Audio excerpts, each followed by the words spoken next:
Kalau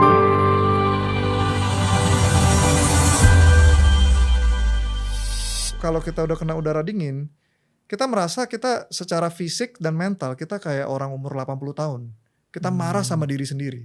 I've been to races gitu, kayak ada yang sulit, sangat sulit, tapi ini inhuman gue bilang. Ini bukan untuk manusia. On average saya paling tidur sehari 1 jam, dan di hari ke-4 saya nggak tidur.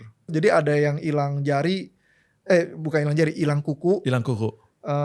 Kalau nggak salah 3 atau 4, blisternya 9. Ada lagi yang hidung kena frostbite. Kalau di hari ke-11 orang bakal ada permanent damage di otak. Jadi gue bikin 10 hari aja. Wow. Dia tough banget nih orang, gila. Gue dengerin aja dari tadi ngilu, tau gak?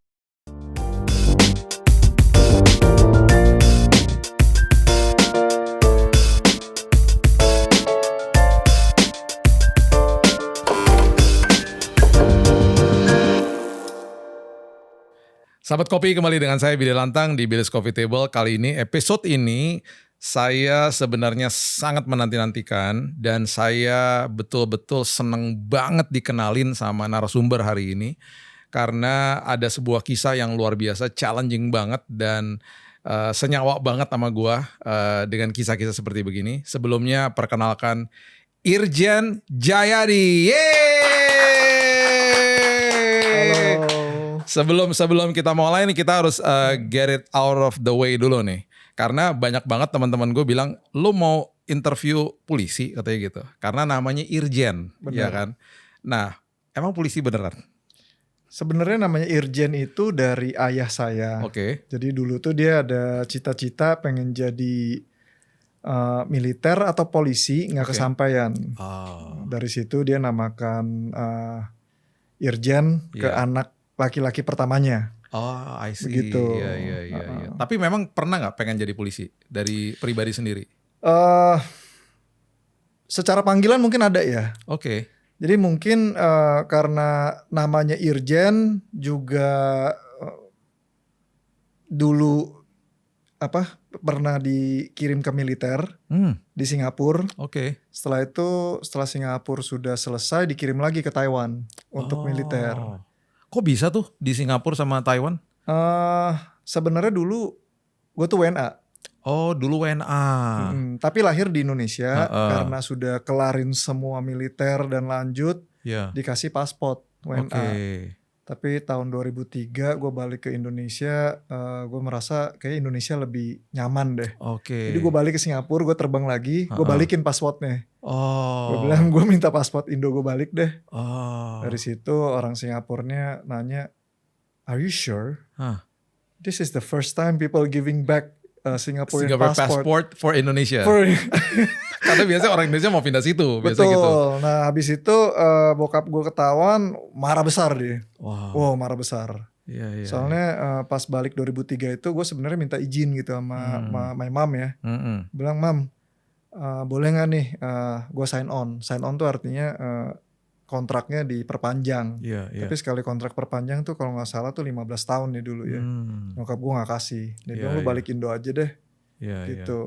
Wow. Jadi sempat yang namanya kalau di Singapura tuh wajib militer ya waktu itu ya? Betul, wajib militer. Jadi sempat ikutan lah di situ ya, training-trainingnya. Sempat ikutan gitu. Setelah dari Singapura, militer Singapura kirim lagi, kita namanya posted out ke Taiwan. Oke. Jadi udah sempet lah ngerasain kayak gitu-gitunya. Tapi nggak pernah ngambil jalur ke sana. Jadi tetap karena itu pemberian nama dari orang tua. Betul. Namanya Irjen. Jadi kalau pertama kali gue juga dikenalin, juga gue mikirnya ini polisi nih gitu. Ternyata cuman namanya Irjen Jayadi. Betul. Ya. Betul. Nah, gue dikenalin sama teman our mutual friend namanya Lenny. Hai Lenny ada di sini. Lenny ini pertama kali ngasih tahu sama gue, bilang, "Bill, lu mesti lihat profilnya dia."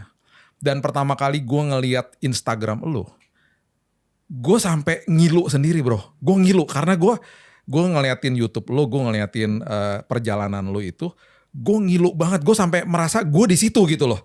Gue sampai ngerasa, gue kayaknya nggak akan bisa survive nih kalau di situ. Nah, apa sih yang gue ngomongin sama dia nih, sahabat kopi? Karena Irjen ini dia ikutan sebuah race gitu ya. Nanti biarin dia yang jelasin sendiri lah. Itu 500-an kilo ya bro?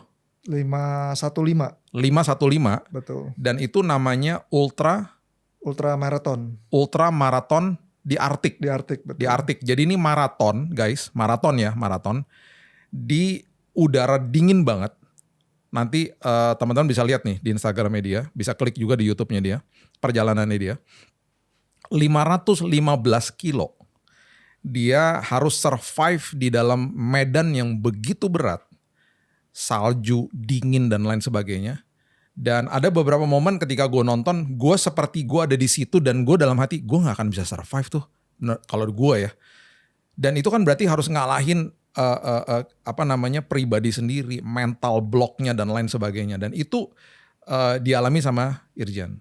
Nah itu sebabnya gue pengen denger nih kisahnya dia. Dan biarlah ini juga jadi inspirasi bagi kita semuanya untuk kalau dalam kondisi kehidupan ini sesulit apapun, kita nih sebenarnya diberikan kemampuan sama Tuhan untuk bisa menang atas kehidupan ini sebenarnya. Tapi kita lihat dari sisi sebuah perjalanan yang cukup berat sebenarnya. Ceritain deh, ini apa? Kemudian kenapa sih lo mau ikut sampai seberat itu, lo mau istilahnya dalam tanda kutip menyiksa diri sendiri nih gitu. Oke.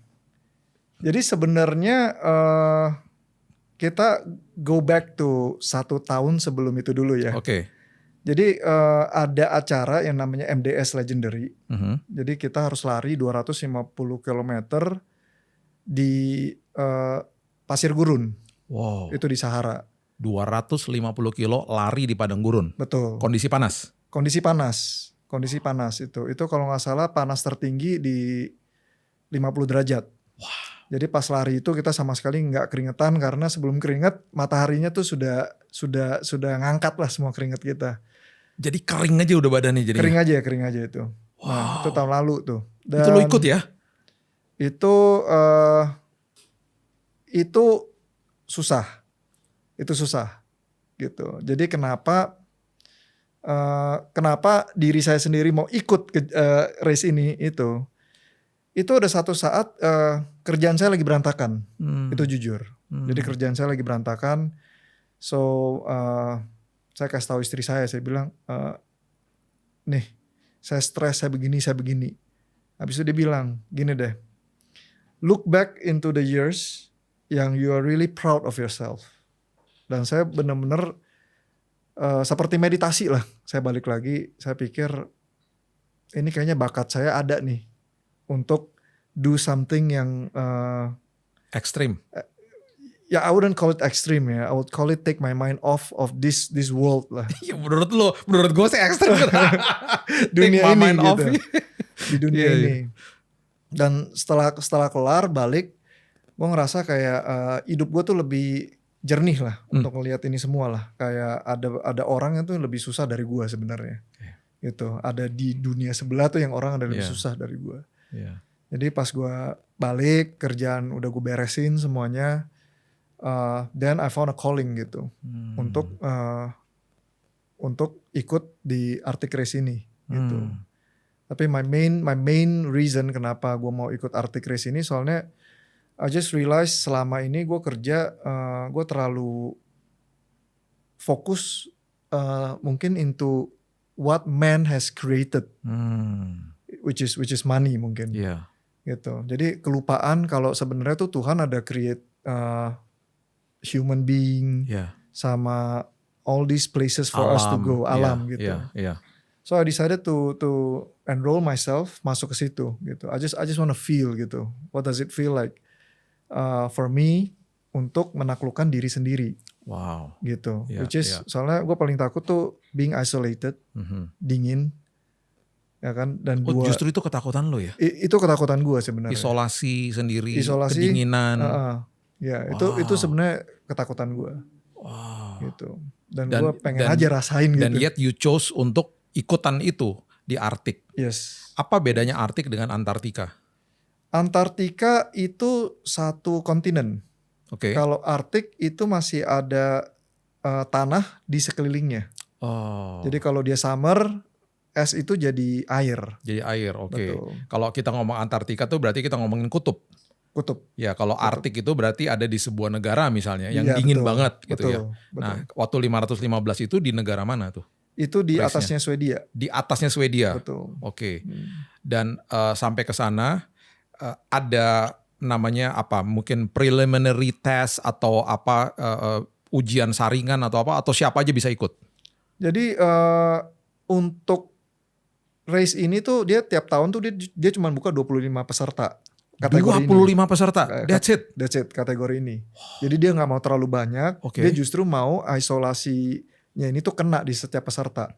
Jadi kalau banyak kan kita bisa saling ngobrol kan. Dia justru race organizer-nya dia gak mau gitu. Dia justru mau kita sendirian di situ.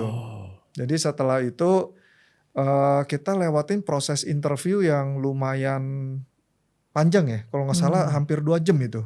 Jadi ditanyain kita punya sejarah, jejak rekam kita, pernah lari di mana, pernah ngapain aja, sanggup gak kita keluarin data-data informasi tentang kalau nggak salah dulu tuh yang paling susah tuh asuransi, kedua baru kesehatan. Nah kesehatan ini tuh dia suruh kita cek seluruh badan kita dulu, dari jantung semua suruh dicek. Full medical check up dan itu harus diserahkan ke mereka? Harus diserahkan sebelum race-nya start ya. Gitu. Dan itu semuanya lokasi sama mereka dan dari sekian banyak orang 25 orang terpilih, salah satunya adalah Irjan Jayadi. Betul. Satu-satunya orang Indonesia. Betul. 24 orang kalau nggak salah yang terpilih. 24 orang yang terpilih termasuk you dan satu-satunya dari Indonesia saat itu. Tahun berapa tuh? Itu bulan Agustus 2025. Kemarin berarti ya, baru aja nih. Itunya apa tuh interviewnya? Agustus 2025. Race-nya? Race-nya Maret 1. Kemarin? Maret kemarin. Gitu. 3 minggu lalu dong berarti ya. 3 minggu lalu nih? 3 minggu lalu berarti. Wow. Jadi you just came back nih, masih fresh gitu ya? Betul. Wow. Walk us through it. Dari hari pertama sampai lo ngalamin yang tersulit momen lo gimana? Dari hari pertama masih excited dong pastinya. Hari pertama jujur gue takut. Pas kesana gue takut, soalnya satu bokap gue marah. Bokap gue marah. Dia sama sekali nggak setuju. Dia marahnya tuh udah dari tahun kemarin gara-gara gue ikut yang pasir gurun. Dia bilang sama gue, kalau lu tahun depan lu mau ikutin race lagi, lu mending bohongin gue. Jadi mungkin selama 1 tahun itu dari bulan Agustus sampai hari race day itu kan kalau nggak salah masih Imlek kan ya, masih Imlek ya. Dia baru tahu pas gue mau terbang. Dia tanya, lu mau kemana? Eropa. Ngapain? Gitu. Lewat mana? Doha. Bukannya lagi mau perang. Nah itu udah ada isu yang bikin gue gak nyaman lah untuk pergi lah. Jadi keluarga juga mungkin ada worry ya. Jadi pas nyampe ke sana kita diharuskan untuk ikut survival course dulu. Nah ini keharusan, soalnya kan kita belum ada history pernah lari di Arktik ya. Itu makan waktu sekitar 1 minggu.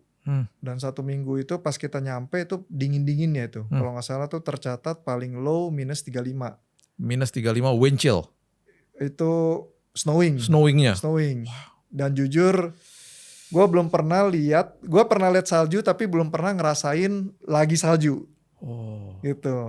Jadi dibilang dingin banget, gak dingin-dingin banget, cuman kita harus belajar cara jalan di permukaan yang sangat soft. Nah itu menurut gue tantangan juga itu.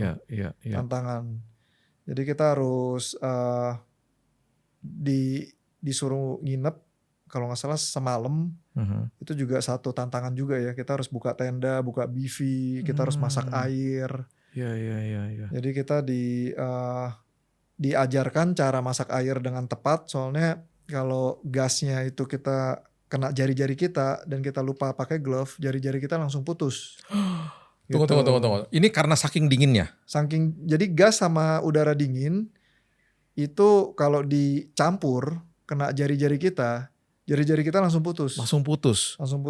Itu kan berarti hukum fisika yang banyak orang mungkin nggak tahu dan betul. Itu dikasih tahu sebelumnya supaya surviving mode-nya itu bisa terjadi dengan baik lah saat itu. Betul. Salah satunya itu berarti kan.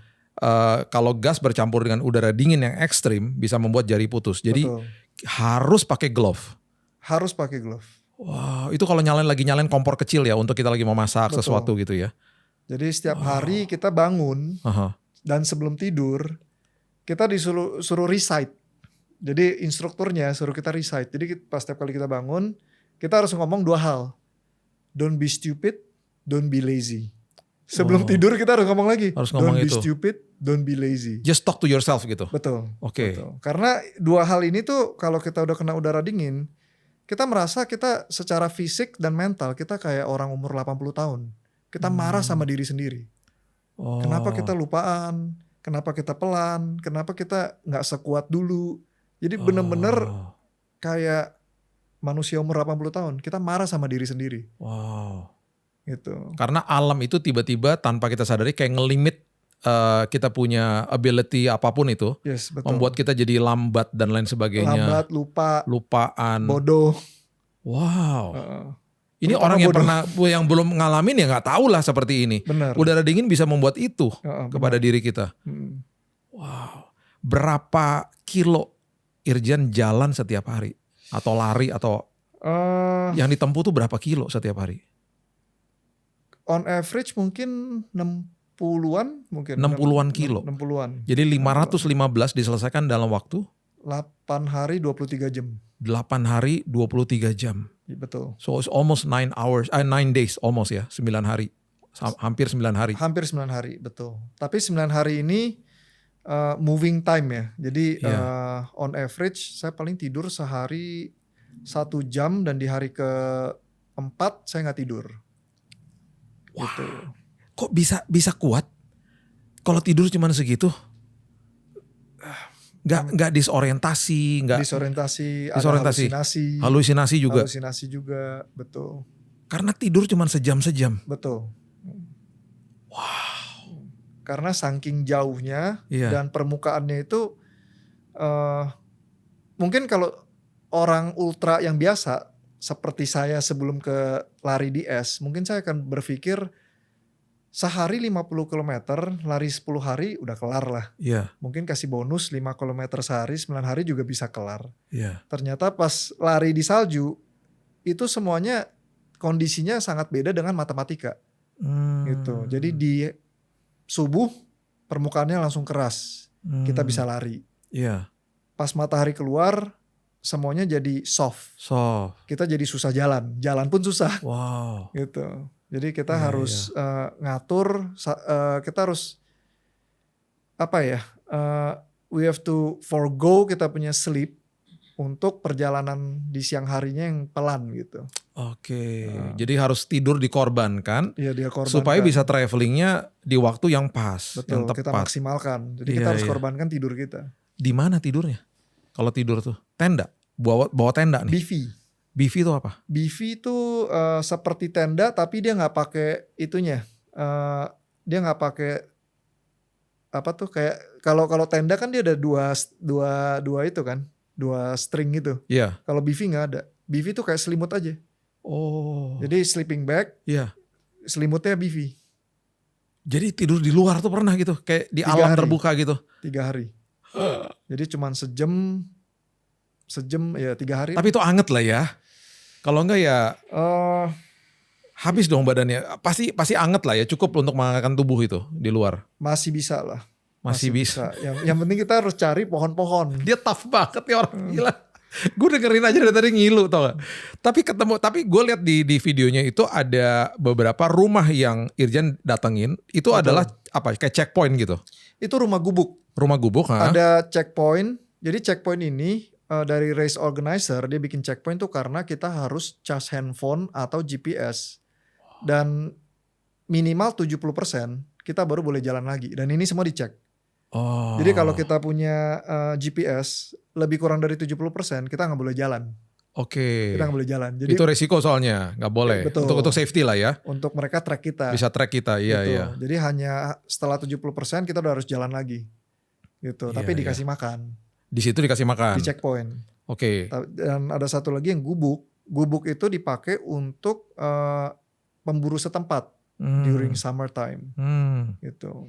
Di situ makan dan itu juga harus dibatasi karena untuk peserta yang lainnya juga. Jadi nggak boleh rakus istilahnya. Nggak boleh rakus, betul. Iya. Karena buat yang lain juga kan. Betul.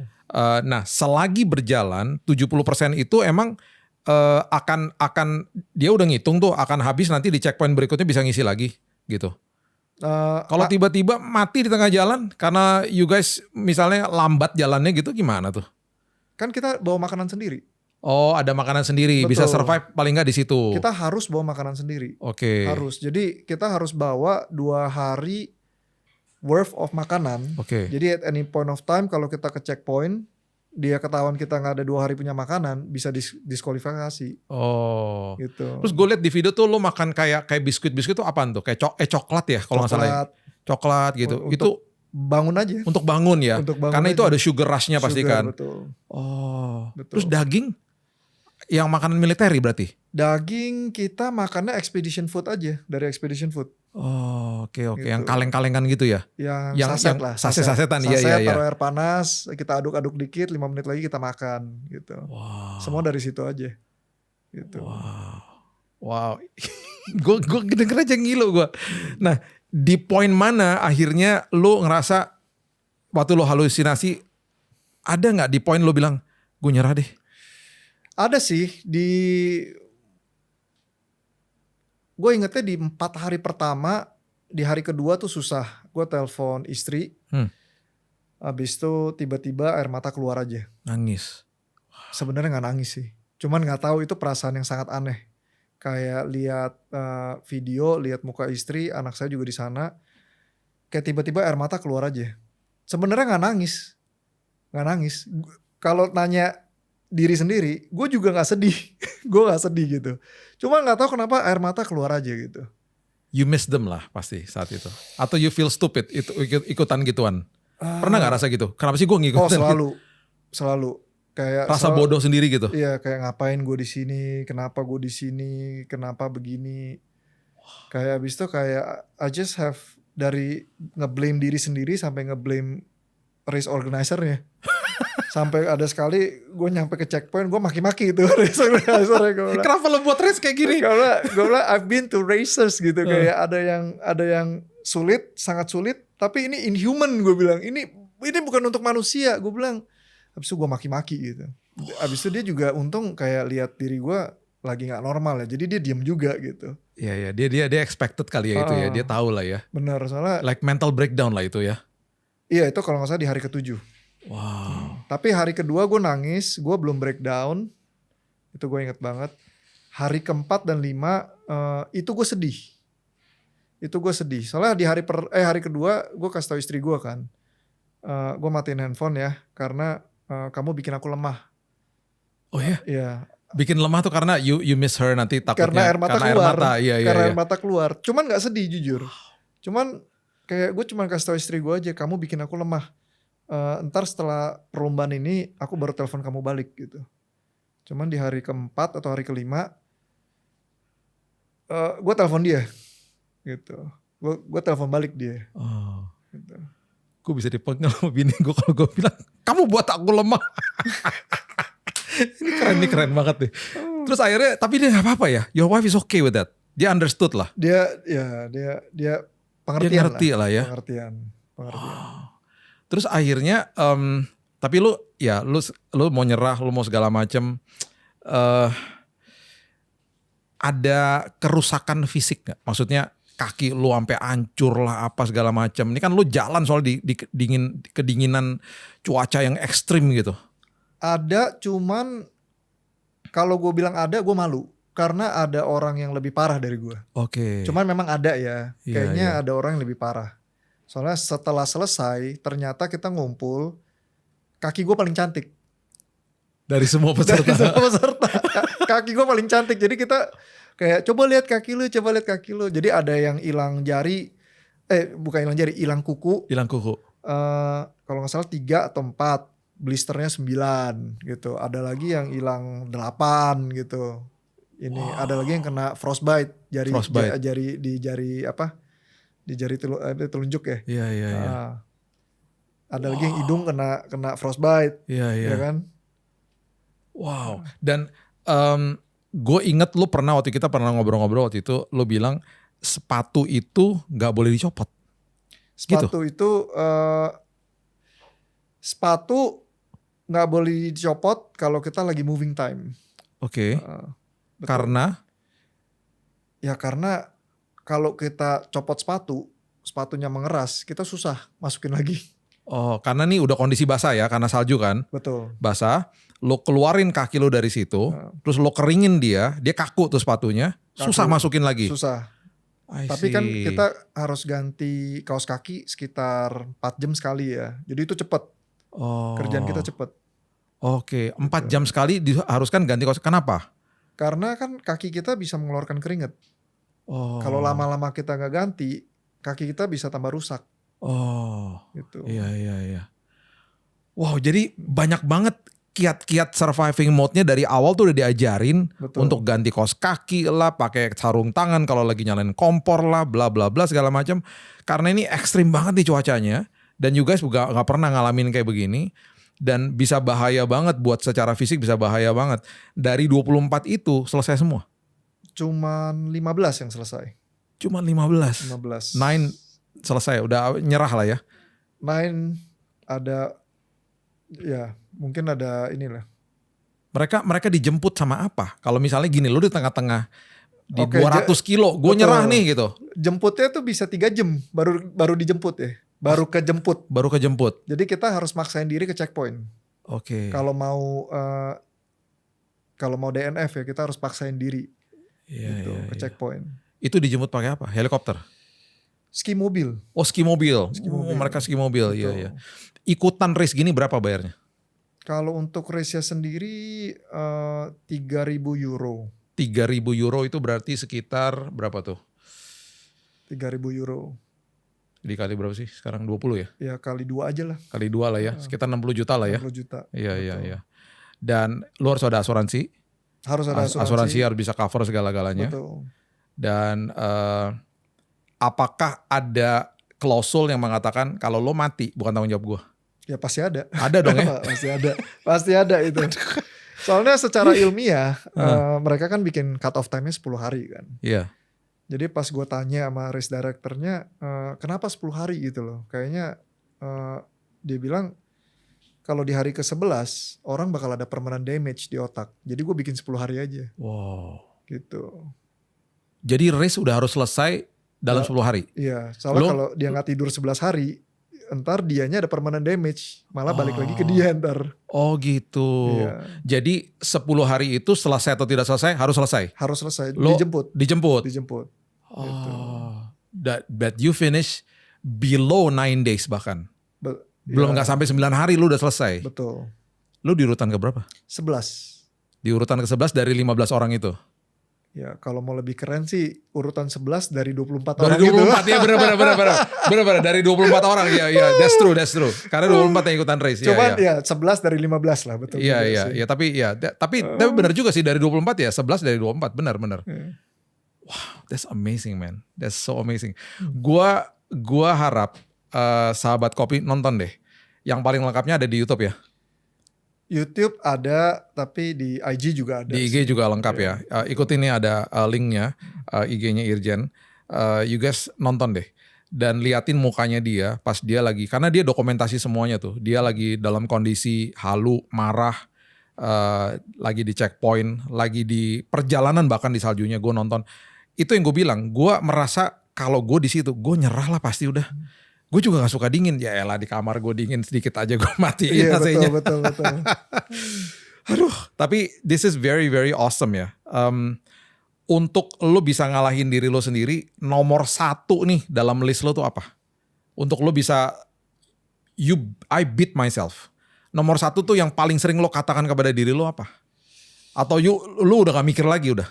Mungkin the why kali ya. The why has to be very very very strong. Jadi sebelum kita pergi tuh the why has to be very strong. The why berarti kenapa gue ada di sini itu harus nomor 1 dalam race itulah. Betul. Jadi that why itu yang bisa jadi satu reason yang bisa mengingatkan kita kembali tiap kali kalau negative thoughts-nya datang.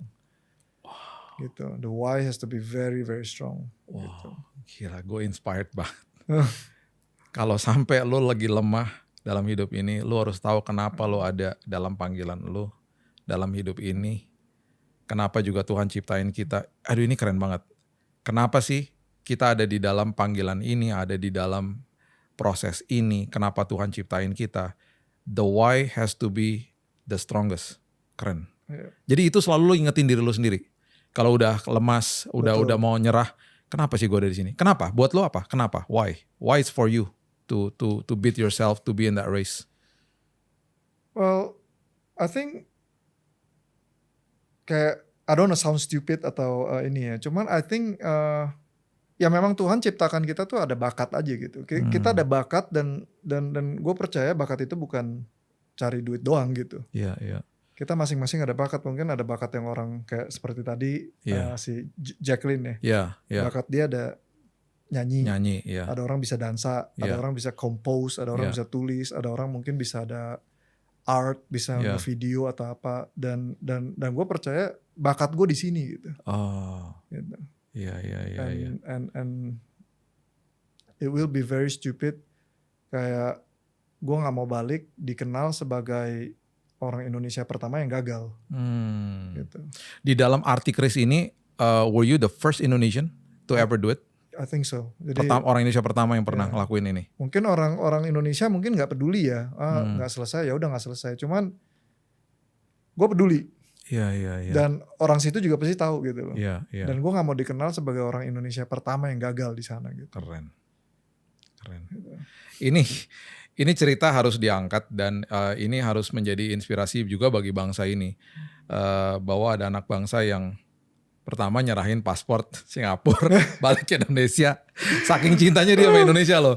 Ya kan? Dimana orang sebaliknya banyak yang terjadi ya justru. Dan dia tanpa disuruh-suruh, gak ada yang dia mewakili bangsa Indonesia, gak malu-maluin. Bahkan memberikan inspirasi juga bukan kepada kita aja, kepada seluruh orang yang tahu ceritanya dia ya. Bahwa I can beat myself. And pribadi yang paling sulit dikalahkan kan diri kita sendiri ya. Betul. Ya. Betul. Dan untuk mencapai sebuah pencapaian ini sih, gue cuma bisa bilang I'm so proud of you. I'm very proud. Thank you. I'm so honored to know you, untuk kenalan sama Irjan. Dan sebelum ini kita sempat ngopi-ngopi bareng dan gue udah bengong juga sih dengerin ceritanya. Gue pas pulang sama istri gue bilang gokil ya. Gue gak bisa ngebayang dan I follow you Instagram, gue nontonin satu-satu, gue liatin gila-gilaan sih. Gue dalam hati udahlah, this is mind-boggling. For me it's so inspiring dan yang menjadi tantangan berikutnya untuk orang-orang seperti lo nih apaan berikutnya? Lo ada lagi nggak yang mau ikutin? Kalau race, I have something in my mind tahun 2028 ya. Oke. Cuman kalau tahun depan kalau direstuin sama istri, mungkin gunung kali. Gunung. Oke. Gunung. Apa nih, Himalaya pasti nih? Diajaknya sih di Makalu ya. Makalu ya. Makalu. Itu susah tuh ya. Itu mengerikan ya sebenarnya. Atau buat lu biasa aja. Enggak, susah. Pasti susah. Iya. Jadi perlu waktu setahun lah untuk prepare. Dikasih izin nggak? Jujur sih belum ngomong. Oh belum ngomong, lu ngomong di sini. Jujur belum ngomong. Oke. Ya lo kasih tahu dia lah, ntar ditayangin dia tahu lagi ntar. Gak apa-apa ya. Dia tahu dari sini lagi. Jujur belum ngomong. Tapi ini rencana tahun depan. April. Oke. Kalau 2028? 2028 race-nya yang ada di bucket list itu adalah Yukon. Itu 600 km. Wow. Jadi tercatat kedinginannya tuh -62 yang paling rendah. Wow. Biasanya tuh -50. Yukon berarti di Kanada? Iya. Di Kanada, di atas? Iya, Kanada.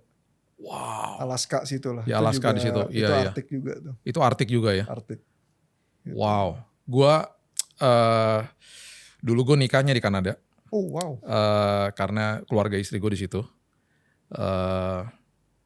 Dan gue tau lah daerah itu. Maksudnya gue belum pernah ke sana. Cuman gue tahu bahwa banyak orang Indonesia disuruh ke sana karena beberapa ada kilang minyak kalau nggak salah. Iya. Mereka digaji cukup besar karena memang nggak banyak orang mau tinggal di sana karena dingin banget.